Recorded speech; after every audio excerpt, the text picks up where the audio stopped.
हरिः ओम श्री गुरुभ्यो नमः. These shlokas are recorded by separating the stanza word by word for easy learning. Please share your feedback in the comment. Kindly subscribe and share to others. Om Namo Bhagavate Vasudevaya. Om Namo Narayanaya.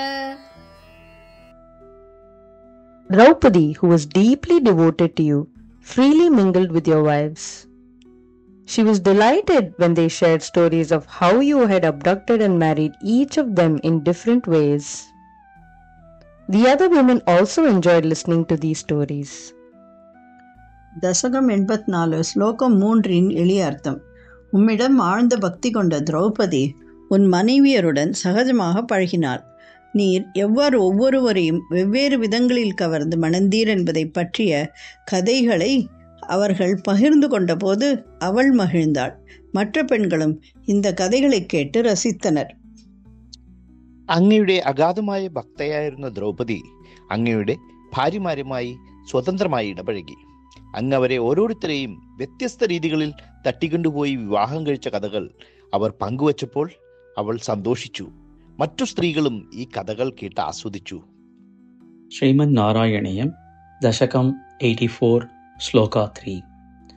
തവ ഖലു ദയിതാ ജനൈഹി തവ ഖലു ദയിതാ ജനൈഹി തവ ഖലു ദയിതാ ജനൈഹി സമേത സമേത സമേത തവ ഖലു ദയിതാ ജനൈഹി സമേത തവ ഖലു ദയിതാ ജനൈഹി സമേത തവ ഖലു ദയിതാ ജനൈഹി സമേത ദ്രുപദസുത ത്വയി ഗാഢ ഭക്തിഭാര ദ്രുപദസുത ത്വയി ഗാഢ ഭക്തിഭാര ദ്രുപദസുത ത്വയി ഗാഢ ഭക്തിഭാര തവ ഖലു ദയിതാ ജനൈഹി സമേത ദ്രുപദസുത ത്വയി ഗാഢ ഭക്തിഭാര തവ ഖലു ദയിതാ ജനൈഹി സമേത ദ്രുപദസുത ത്വയി ഗാഢ ഭക്തിഭാര തത് ഉദിത ഭവത് ആഹൃതി പ്രകാരൈഃ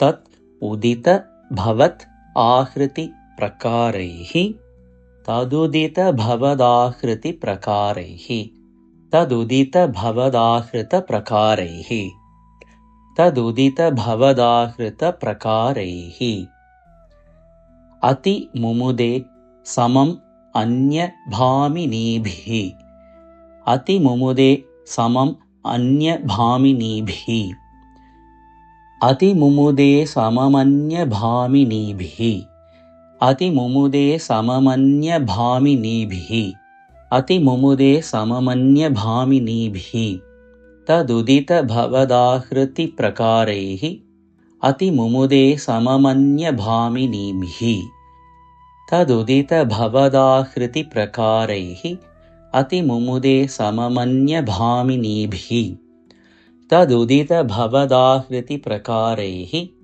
അതി മുമുദേ സമമന്യഭാമിനീഭിഃ തവ ഖലു ദയിതാ ജനൈഃ സമേത ദ്രുപദസുത ത്വയി ഗാഢ ഭക്തിഭാര തദുദിത ഭവദാഹൃതി പ്രകാരൈഃ അതി മുമുദേ സമമന്യഭാമിനീഭിഃ തവ ഖലു ദയിതാ ജനൈഃ സമേത ദ്രുപദസുത ത്വയി ഗാഢ ഭക്തിഭാര തദുദിത ഭവദാഹൃതി പ്രകാരൈഃ അതി മുമുദേ സമമന്യഭാമിനീഭിഃ തവ ഖലു ദയിതാ ജനൈഃ സമേത ദ്രുപദസുത ത്വയി ഗാഢ ഭക്തിഭാര തദുദിത ഭവദാഹൃതി പ്രകാരൈഃ അതി മുമുദേ സമമന്യഭാമിനീഭിഃ തവ ഖലു ദയിതാ ജനൈഃ സമേത ദ്രുപദസുത ത്വയി ഗാഢ ഭക്തിഭാര തദുദിത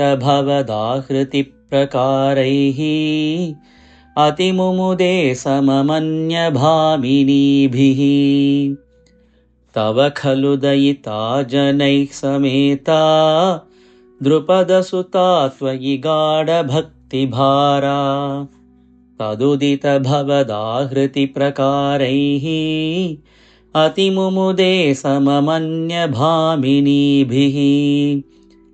तव खलु दयिता जनैः समेता द्रुपदसुता त्वयि गाढभक्तिभारा तदुदितभवदाहृतिप्रकारैः अतिमुमुदे सममन्यभामिनीभिः